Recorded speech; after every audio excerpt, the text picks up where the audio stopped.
Victory Supermarket, Worldwide House, ground floor. Yeah.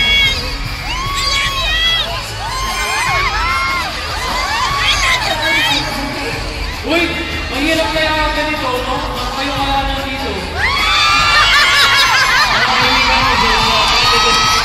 Number one and candidate number two. Candidate number one, can you pick a question?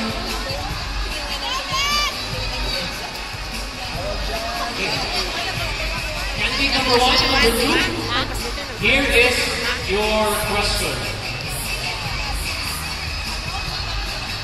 I will say it in Tagalog first, and then I will translate in English so that our judges will understand as long as they will close to you.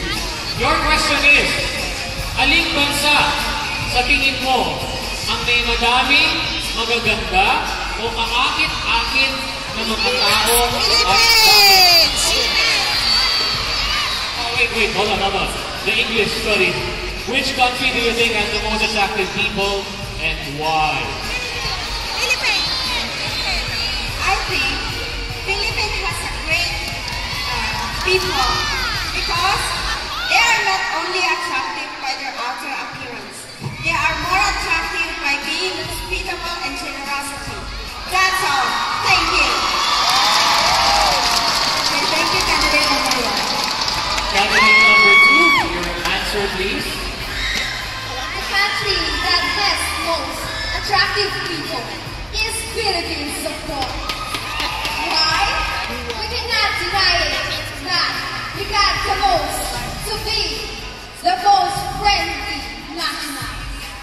And yet, we have an awesome beauty and natural colors that it gives to other nationalists a good taste and a good flavor. That's all. Thank you. Okay, thank you. Finalist number one and finalist number two.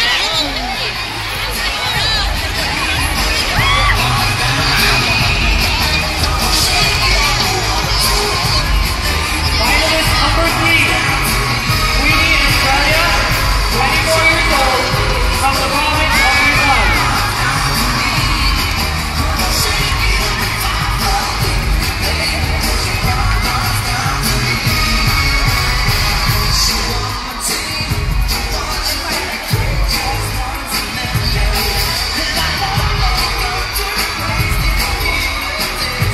Finalist number four, Adrian Soriano, 24 years old, from the province of La Union.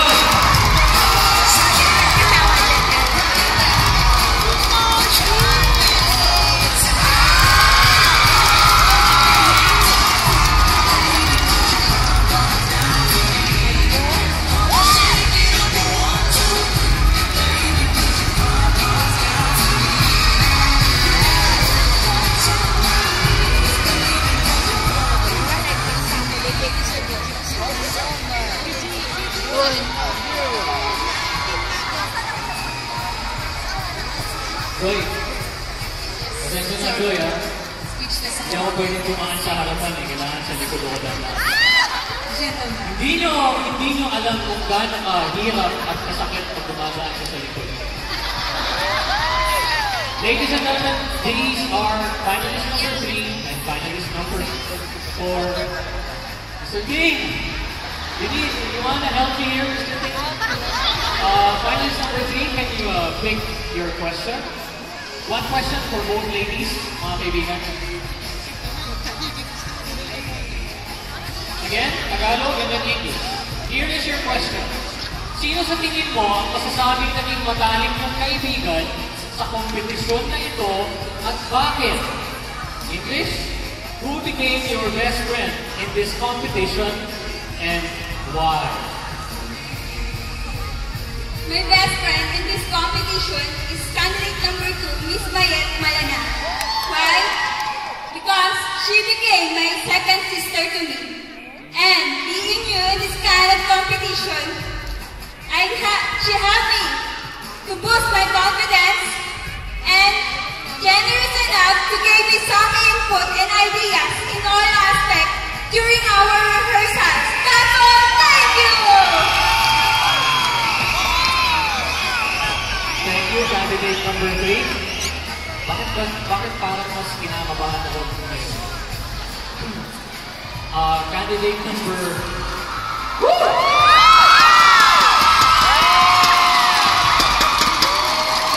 Did you know that I love pink color? I also said that last year. Pink. What is your answer, candidate number 4?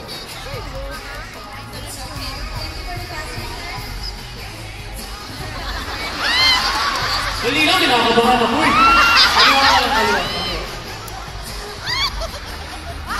Good afternoon, ladies and gentlemen. Thank you for the question, sir. We, the finalists of Miss Barkadahan 2014, values different characteristics with each other. However, there are basic qualities to be a good friend. Finalist number 1, Miss Romeline Nagleva Tabangin, catches my attention.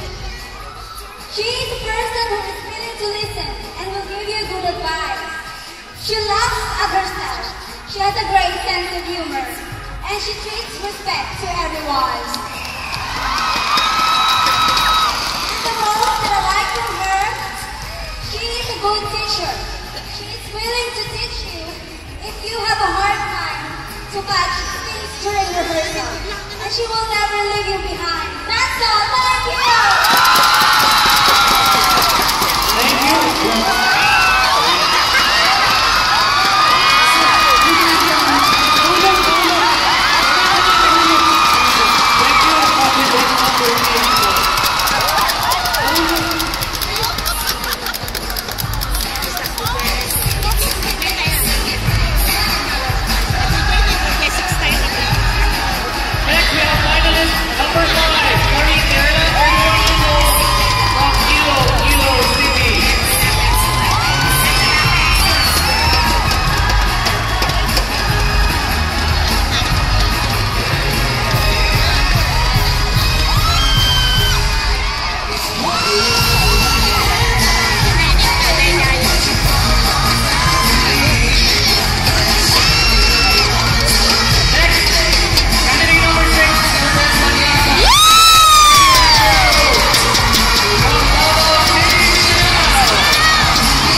Sir Alvin, pwede bang ako rin naman ang dadaan?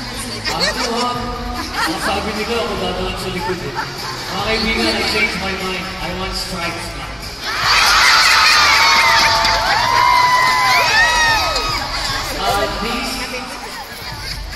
Yes. Finalist number 5 and finalist number 6. Finalist number 5, can you pick your question? Pare, ay pare. Ako lang. Okay, here is your question.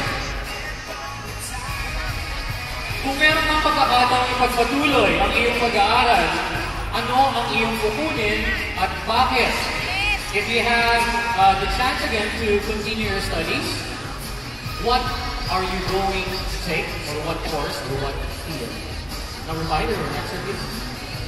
If I have a chance to continue my academic, I would choose to undergo Bachelor of Science in Aeronautics because this is an extraordinary type of career for a certain woman that signifies leverage of strength and capability that a woman can possess.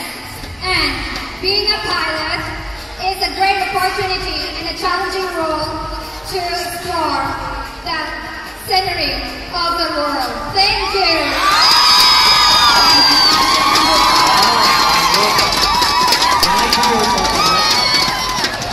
Number 6, your answer please. Good afternoon, each and everyone. If I had a chance to continue my academic, I would love to choose and take the field of tourism because I want to study and learn different cultures, languages, and history of different places. And most of all, I want to promote tourism activities and also to gain more significant economic benefits to various significant regions or sites. Thank you!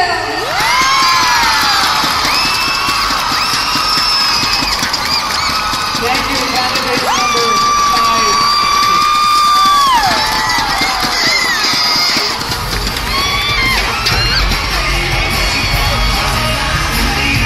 Next, candidate number 7, Mary Jane Dubois. 34 years old, the team province of Paris.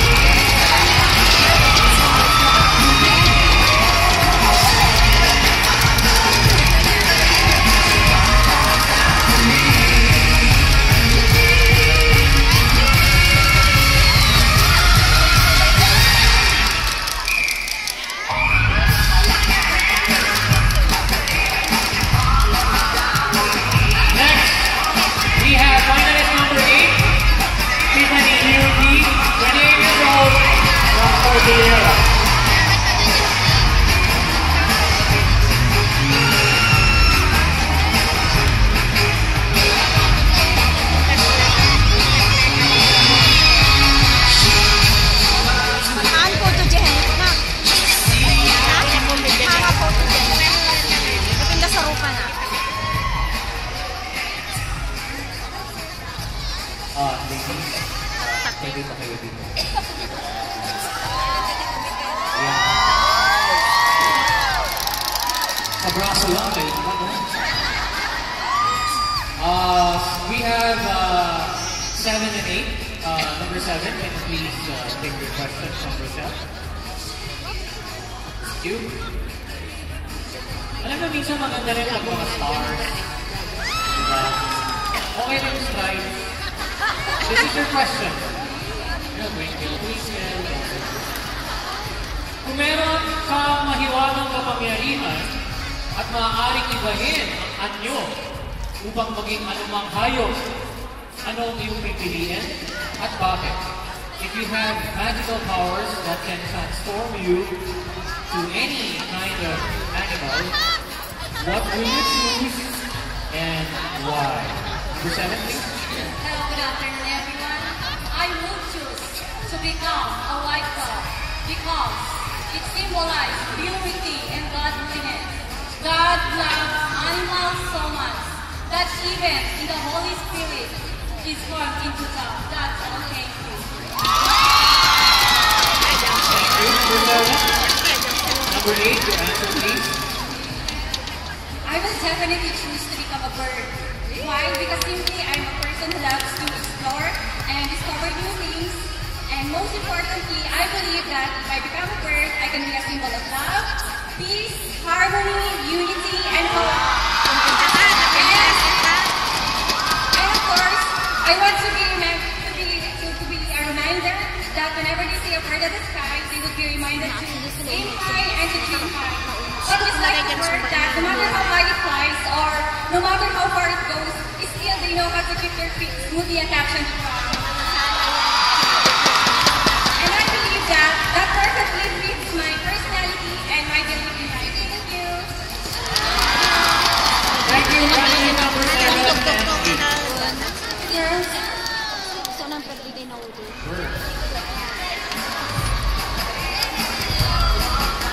Next, we have finalist number 9, Jaina Nueva, 27 years old, from Guimaras.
number 9 and 10.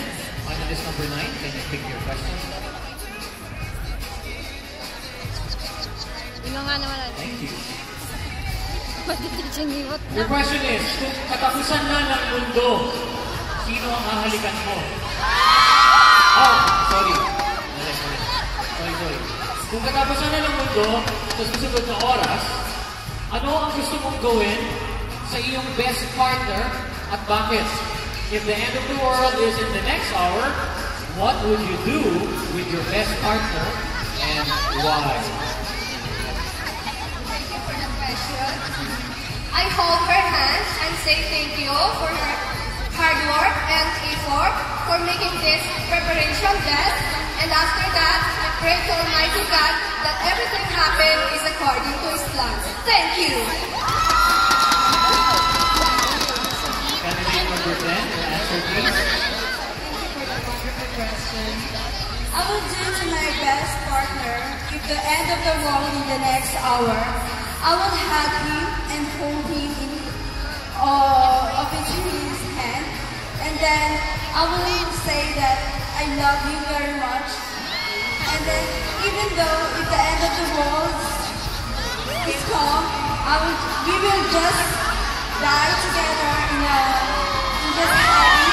And then, even the end of the world is come, we will die forever and cannot separate us even then. Thank you. Thank you. Candidate number 9 and 10.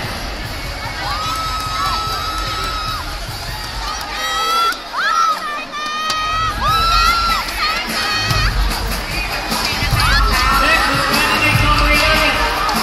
Isel Modelar, 29 years old, from Isabela.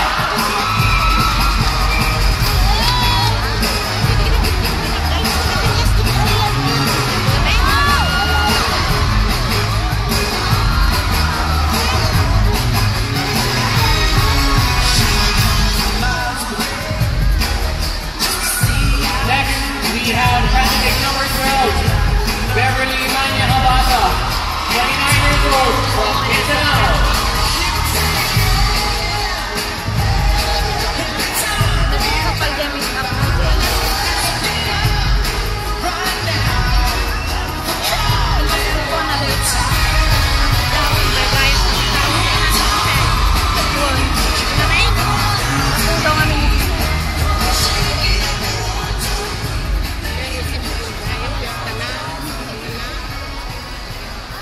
Kaibigan, we have our last two candidates, number 11 and number 12. Number 11, can you pick your question, please?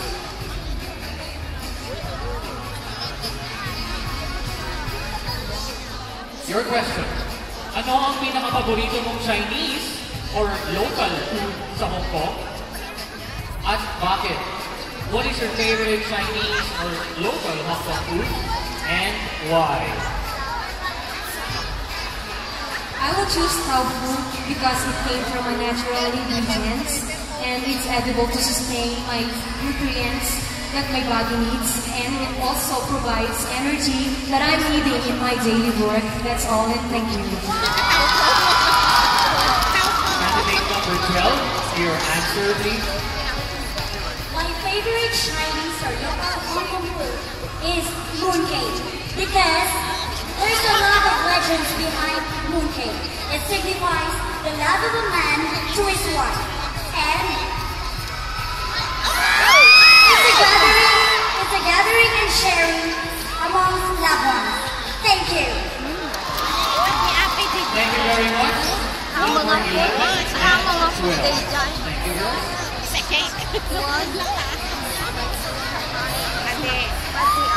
Okay.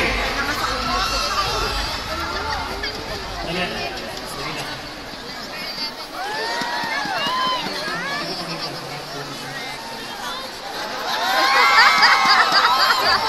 Ha? Parang naman naman sa papawisan. Ayaw kayo nandito. Pero Sir Alvin, Ayaw kong pawisan. sobrang galing ko na nakakatuwa sila. Um, Smart nila. Alam nyo, ladies and gentlemen, you have to give credit to these girls because they only have Sundays for the past, what, a month or two.